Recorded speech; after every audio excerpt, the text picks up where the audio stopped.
oitavo, tudo bem com vocês? Hoje nós teremos aula de literatura, certo? E iniciaremos uma nova obra. Nós passaremos, a partir de agora, a estudar A Menina que Fez a América, certo? Então peguem o livro de vocês para que nós possamos começar a estudar este livro, certo?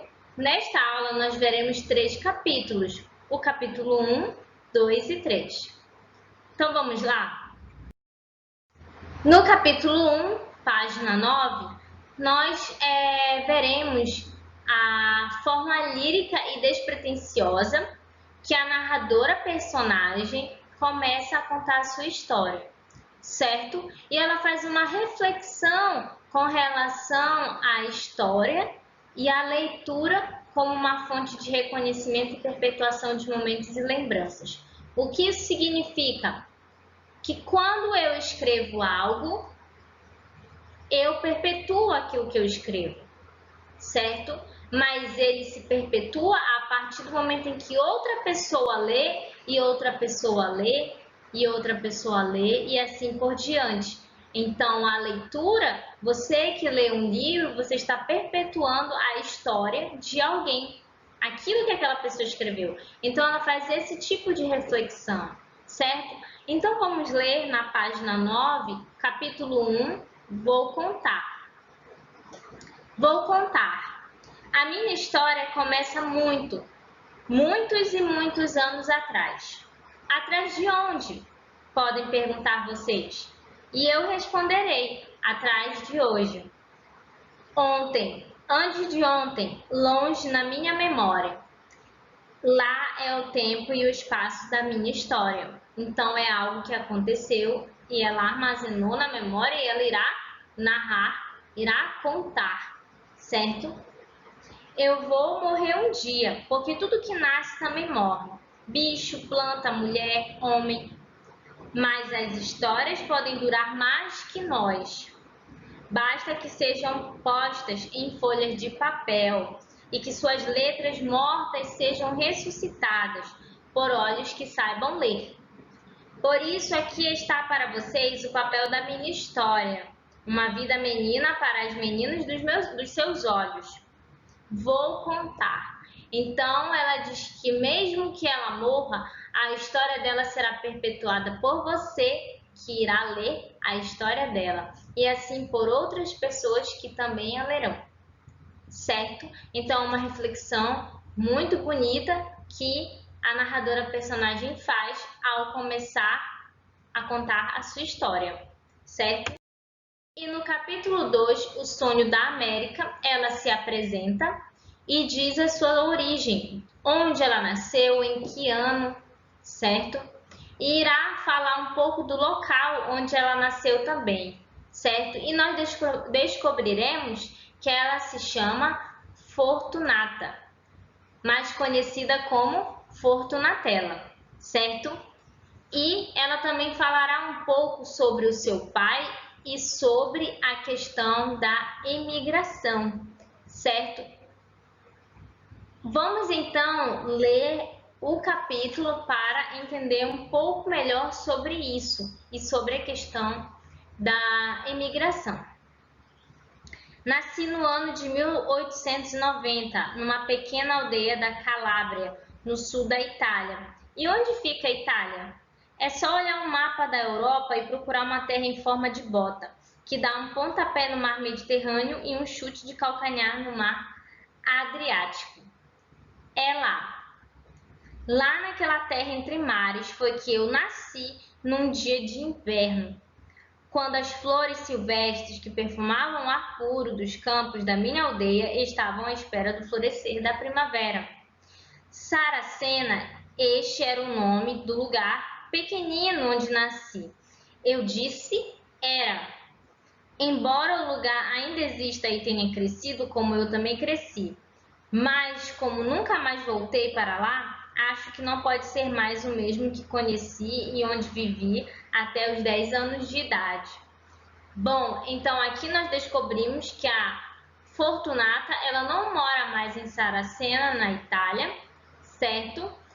E que isso aconteceu há um tempo atrás, certo? E que ela morou neste lugar até os 10 anos de idade, certo? Adiante, ela irá falar irá descrever o local onde ela morava, que era um local pacato, certo? Mas que ela acredita que mudou, assim como ela também mudou no decorrer do tempo, certo? E ela irá falar sobre o pai que é falecido e que a mãe irá se casar novamente, certo? E que a partir desse casamento ela irá partir junto com o seu novo marido em busca de melhorias, certo? Então vamos ler sobre isso na página 12. No entanto, antes de começarmos a ler a página 12, na página anterior eles falam, nós iremos ver o diálogo, pessoas falando para a mãe dela que ela deveria se casar com Vincenzo, que é um rapaz que vai fazer a América. E a Fortunata, ela vai nos explicar o que é fazer a América, certo? Página 12. Vou contar. Em fins do século XIX, a vida estava difícil para os trabalhadores dos campos da Itália e de outras partes da Europa. Faltava serviço e quando havia era mal pago. Então começaram a surgir notícias de que lá, no outro lado do oceano, nas terras jovens e ainda pouco exploradas do Novo Mundo, havia necessidade de gente disposta a trabalhar duro com a promessa de enriquecer em pouco tempo. E os homens começaram a partir, sozinhos ou com as famílias. Iam para a América do Norte ou vinham para a América do Sul, muitos deles para o Brasil. Eram os emigrantes e para cá eles vieram, sobretudo depois de 1888. Então nós já sabemos que a Fortunata, hoje, no tempo em que ela narra a história, certo? No tempo presente dela, ela se encontra na América, certo? Sobretudo depois de 1888, a fim de substituir a mão de obra dos africanos libertados após a abolição da escravatura.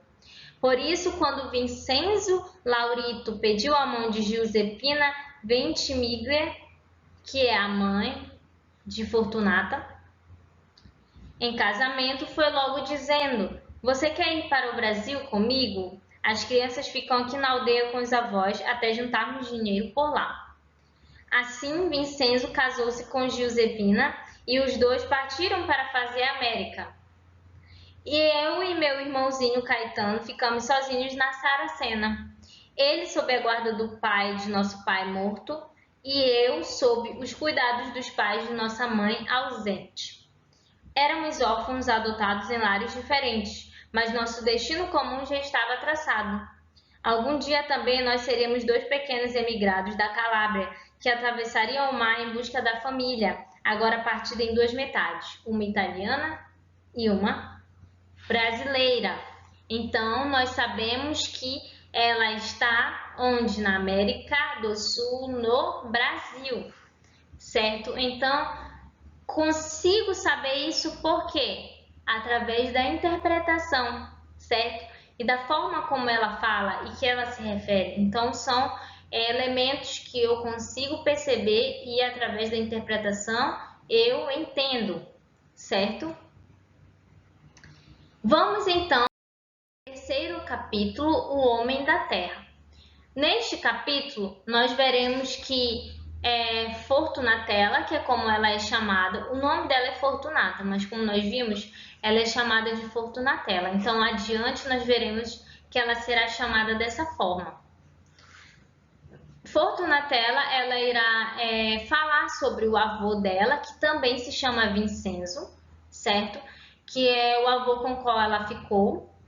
E ela também nos contará as histórias que ele contava para ela, certo?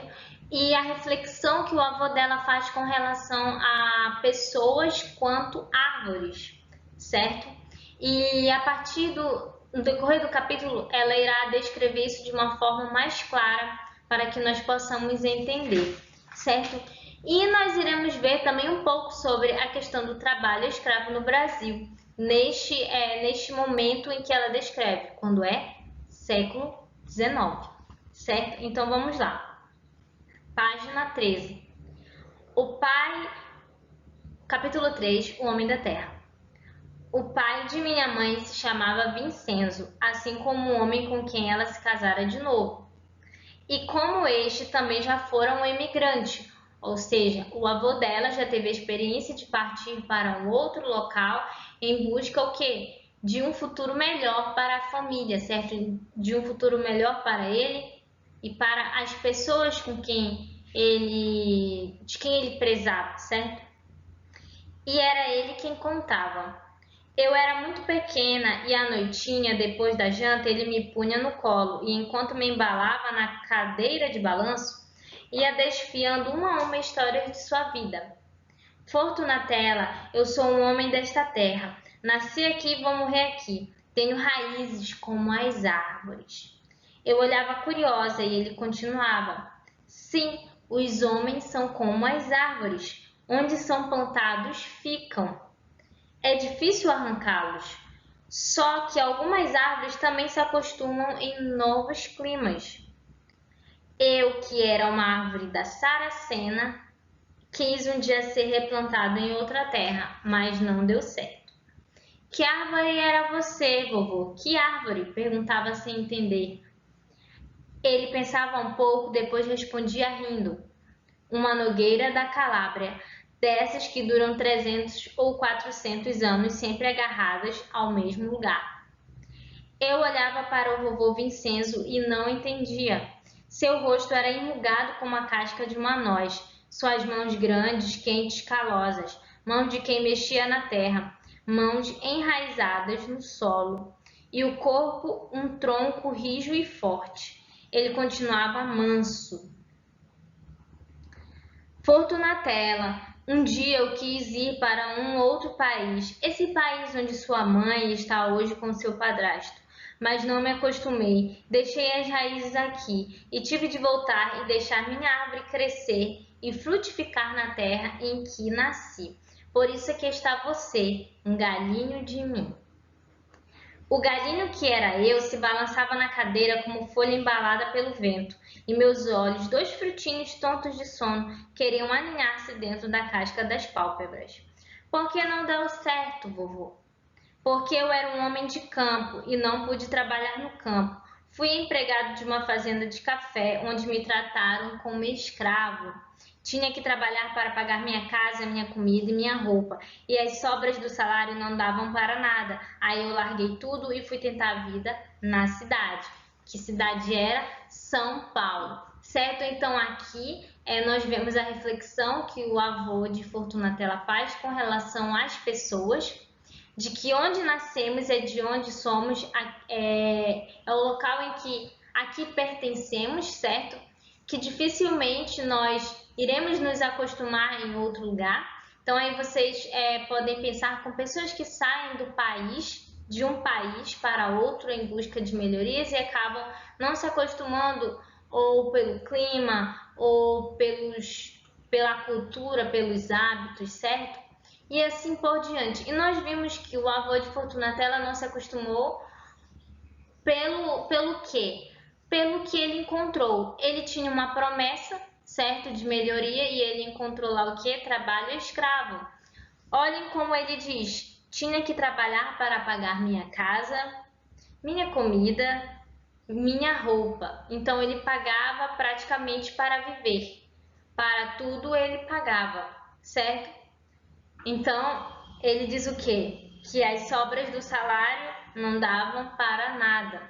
Ele ganhava pouquíssimo para ter custos altos, certo? Então, é algo que não valeu a pena para ele e ele tentou na cidade algo melhor, onde São Paulo. E lá ele conseguiu juntar dinheiro, voltar para a terra dele, que é Saracena, certo?